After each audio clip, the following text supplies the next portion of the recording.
안녕하세요. 오랜만입니다. 캣맘 쏘쏘TV의 쏘쏘입니다. 반갑습니다. 잘 지내셨죠? 제가 그동안 너무 바빠가지고 유용한 정보들을 많이 못 알려드렸는데 최근에 초보 캣맘이시라면서 이제 저한테 카톡 연락이 왔어요. 길고양이 밥을 준 지 이제 3일이 됐는데 사람들 눈에 너무 많이 띄다 보니까 어디에 줘야 될지를 잘 모르겠다라고 하는 문의였습니다. 일단 너무 반가웠어요. 길고양이 밥 주는 일이 이렇게 쉬운 일이 아닌데 결심을 해주셔서 너무 감사했고 진짜 기쁠 수밖에 없었습니다. 생명을 지키는 이 길에 함께 해주신 님들 너무 감사합니다. 사랑해요. 네, 오늘은 이 감사한 캣맘분처럼 막상 이제 길고양이 밥을 주려는데 어디에 줘야 될지 모르시는 분들 그리고 고민되시는 분들한테 좀 도움될 만한 컨텐츠를 준비해봤습니다. 제가 실제 그 밥을 주는 곳을 촬영하면 좋겠지만 워낙 아시겠지만 그 길고양이 학대 사건이나 이런 것들이 밥자리 주변으로 많이 일어나기 때문에 테러가 있을까봐 길고양이에게 밥자리 공개를 좀 못하는 점은 너무 죄송하고요. 오늘은 대신 이렇게 말로 전달을 해보도록 하겠습니다. 그래서 제가 또 캣맘들 톡방에 캣맘들한테 물어봤습니다. 길고양이 맛집이 될 만한 명당이 어디인지. 그래서 왕캣맘들이 저희 동네 왕캣맘들이 좀 추천해주신 곳들을 오늘 소개를 해드리려고 하는데요. 소개에 앞서서 그 길고양이 밥자리를 정하는 데 있어서 가장 첫 번째로 가장 중요하게 생각해야 될 원칙이 있습니다. 바로 인적이 드문 곳. 고양이들이 마음 편하게 밥을 먹을 수 있는 곳에 두는 것인데요. 그래서 사람들의 눈에 잘 띄지 않는 곳을 찾는 게 첫 번째 원칙입니다. 요즘은 또 인식 개선의 명목으로 공공시설 정문에다가 길고양이 공공 밥자리를 이렇게 설치하는 경우도 있기는 한데요. 하지만 고양이들이 원래 특성상 좀 조심성이 많고 경계심이 많기 때문에 경계심이 굉장히 높기 때문에 밥이라도 좀 편하게 먹으려면 사람들 눈에 띄지 않는 게 가장 중요한 것 같아요. 그래서 숨어서 먹기 좋은 것이 좋습니다. 그래서 우리도 좀 밥 먹다가 누가 건드리면 빡치잖아요. 그렇듯이 고양이는 경계심이 높으니까 더 빡치겠죠. 그래서 밥을 편하게 먹을 수 있는 곳은 인적이 드문 곳, 사람 눈에 잘 띄지 않는 곳입니다. 이런 원칙으로 보았을 때 제가 준 경험으로서 가장 좋은 곳은 공원에 있는 화단 뒤편의 숲속이었습니다. 숲풀 속. 그러니까 화단을 넘어서서 이렇게 빼곡하지 않은 공간이 있으면, 그러니까 풀이 이렇게 다 심어지지 않은 공간이 있으면 그곳에 주는 게 가장 안전하고 좋았던 것 같아요. 애들도 뛰어놀기도 좋고 밥 먹을 때에도 안전하고. 그래서 만약 아파트에 사시거나 빌라에 사시는 분들 중에 그 1층에 화단을 가지신 분들이 있으시면은 아파트 화단 안쪽, 빌라 화단 안쪽에 안정적 밥자리를 만들어 주시는 것이 가장 좋습니다.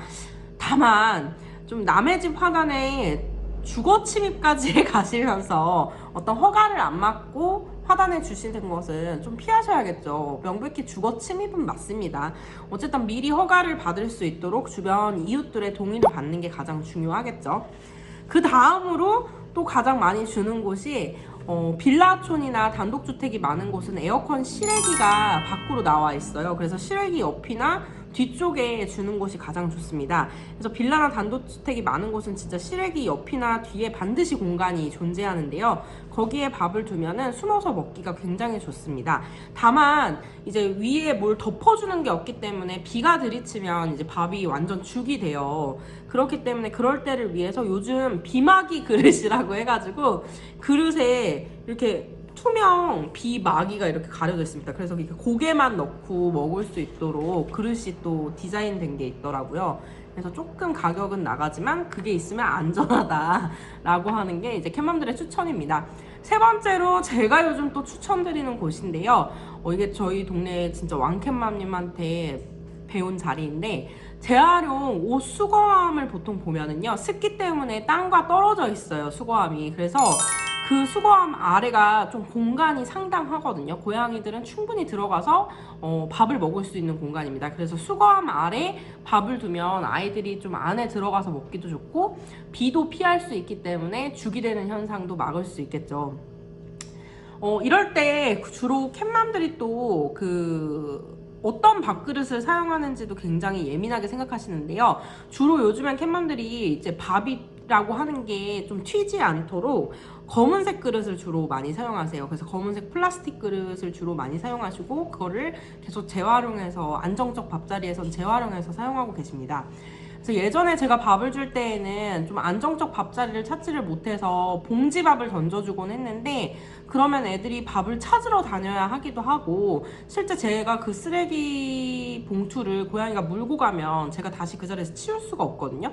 그러면 쓰레기 봉투를 미처 못 치워서 제가 쓰레기를 버리게 된 게 되더라고요. 그래서 안정적 밥자리를 가장 찾아주는 게 가장 중요하고 아까 말씀드렸다시피 밥자리가 안정적이면 이제 검정 그릇으로 튀지 않게 해주는 것도 좋은 것 같습니다. 그리고 마지막으로 꼭 부탁하고 싶은 것 중 하나는요. 밥자리를 놓으신 후에 꼭 밥자리 주변 청소를 부탁드립니다.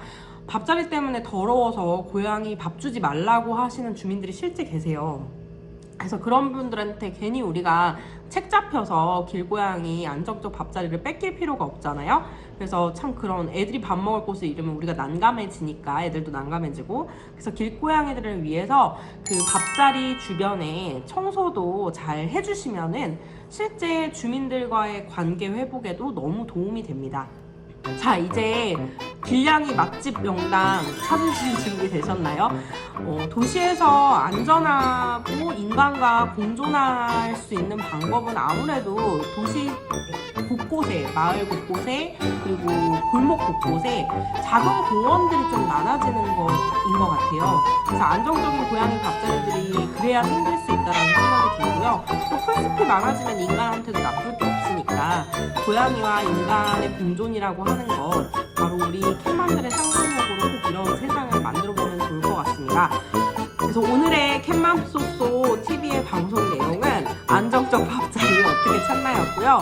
꼭 저한테 카톡 문의 주신 캣맘님 문의 주셔서 너무 감사하고 안정적 밥자리 꼭 찾으셔서 그 동네 길냥이들 배부르게 해주시면 좋을 것 같습니다. 오늘의 캣맘쏘쏘 방송은 여기서 마치겠고요. 네, 구독과 좋아요 많이 눌러주세요. 감사합니다. 안녕.